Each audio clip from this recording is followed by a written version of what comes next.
Hello everyone. Something every app needs is an icon, and so we're going to make a graphic that can be used for that as well as a few other things, including putting on a background.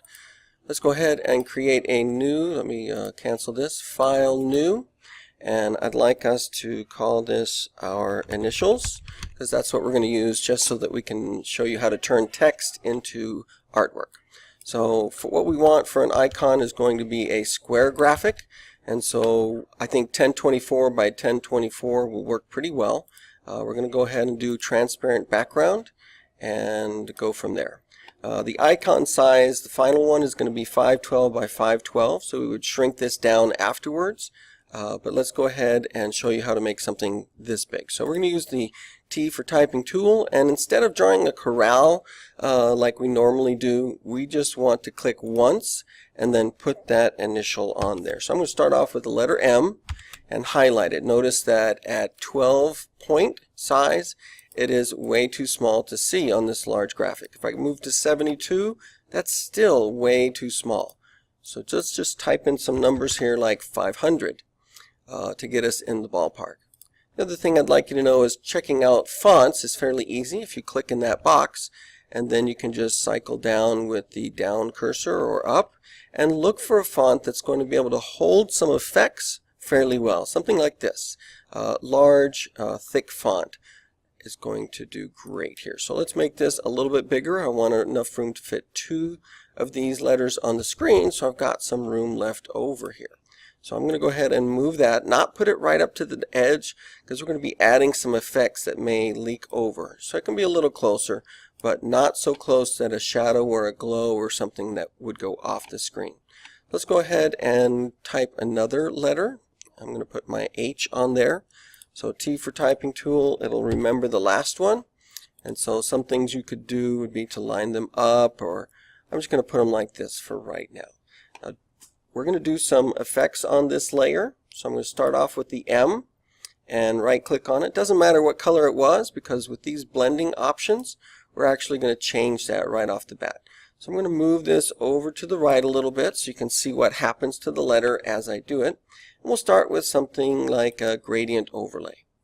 Now if you click on the checkbox, it doesn't give you the options for gradient overlay. So you should really click on the words gradient overlay so that then you have access to the gradient and you can change it to something else. Now, some of these are going to be more legible than others. If you go with crazy, all the colors in the world, then you'll have to do some special things with strokes and outlines and stuff in order to make sure that it's really easy to read. So I will do a rainbow one here, or something like this, something that looks nice, or you can make up your own. So let me just pick one here and let's go from there. So next, I always like to bevel and emboss things because it makes them look three-dimensional very, very easily. The things you control here are what kind of bevel. I believe outer bevel and inner bevel both do 3D effects, but I'm going to stick with inner bevel this time.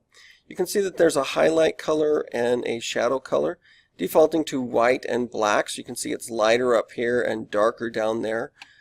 If you wanted to do something different, you could change those colors right up there. If I want this to be different down here, you should see those taking place. So I'm doing bevel and emboss, and I'm not seeing the difference. Oh, because it's set to screen and multiply. So these are the modes, and if you just change them to normal, then they'll just appear there. Notice that the blue, when it goes on the orange, that shadow turns kind of purplish. Let's see, one more effect. Oh, the bevel and emboss size. This is where you change things like how much of a bevel it is, and this number really depends on the resolution of your entire document.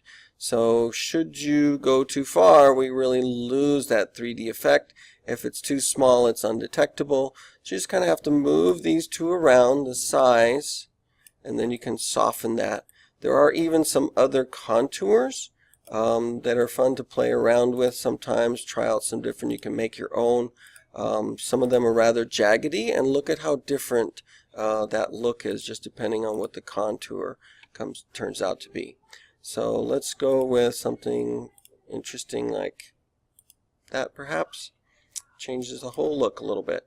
Okay, another thing I like to add would be an outer glow. that is going to allow us to have, you could do a gradient as well in the outer glow. So this is where we might want to have a rainbow, and then the opacity right now is set to 100, and so we can really see it there. And then this has a size and a spread, and you just have to play with these two numbers to get the effect that you want. Of course, go too far and you lose the effect. If it's too, this would never work because the edges would be cut off. So you want something that's going to be kind of in between. And you can change the contour of that as well. Let's stick with that for the moment. I want you to notice that I've got orange here for my letter, and then a bunch of red for the first part of the glow, and that makes it hard to read. So there's one more effect I'm going to use. It's going to make sure that this is legible on any kind of background, and that's a stroke. So the default stroke here is red, which helps us not at all because the outer glow starts with red.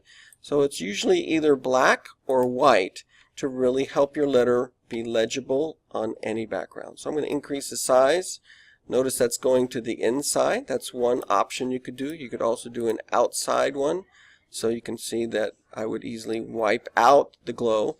So find that balance. It's going to let us really see that letter no matter what the background is. If I change it to white, that can help, but in this case I think black does our best work. So let's say we've got our effects there, and we want to do the same thing for the H. Very simple. These are all the effects, and you can turn each one on and off to kind of see what it is that you've added. And I can right click and copy the entire layer style. It's right here, copy layer style. Go to the H and paste layer style, and now both letters look the same.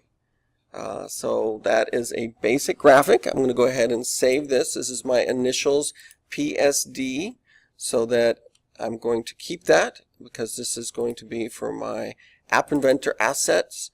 And so here it could be as part of backgrounds. Is not a bad place to keep your initials. Let me turn this into an icon first and then back up and then show you how you can add that to your background. So first of all, the image size, our icons are going to be 512 by 512. That makes a nice square, and notice how our font and our other numbers didn't change. And now we're too close to the edge. So there's something we can do to just make this into a rasterized graphic, just pixels, not editable text. And we can do that by saying layer, and then we want to rasterize it.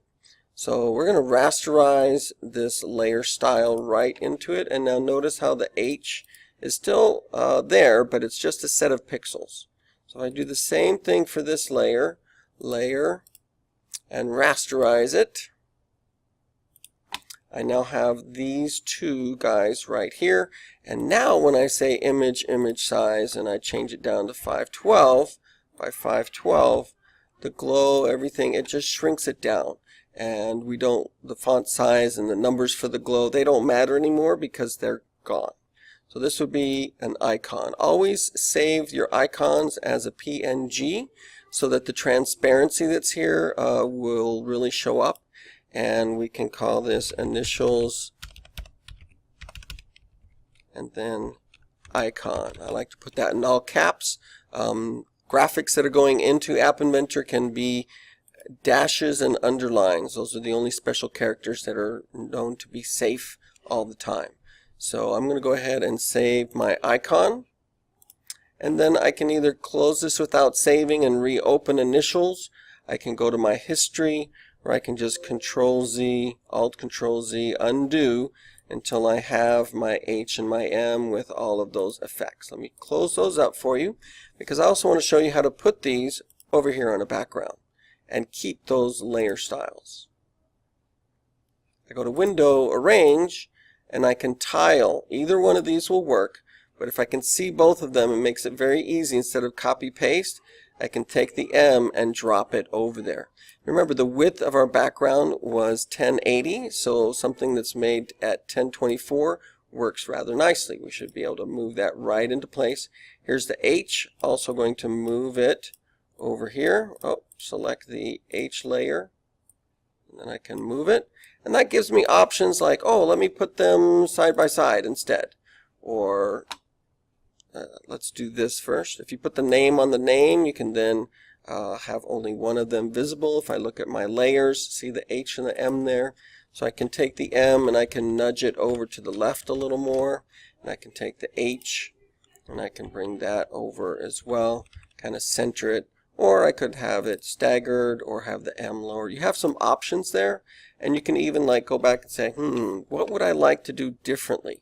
Well, let's say this outer glow. This is something that you can do pretty easily. Double click on it and change the blending mode to that difference that we used before. And what you'll see is that when I zoom in here, the H's glow is interacting with the background. So it gives it a very nice effect. This especially works well when you're animating something and it's moving. But that way your glow is, you can see it kind of the way it touches the background and how the colors change. If you want to do the same thing, you can just copy layer style again. Go to the M and paste layer style.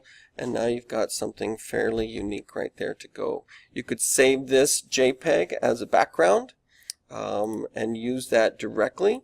Or you can bring in the MH icon and put it into your app and position it and make it a button that can be clicked or all sorts of stuff. That's an easy way to turn text into artwork that can be used in your apps, as well as how to make a nice icon. And every app must have an icon.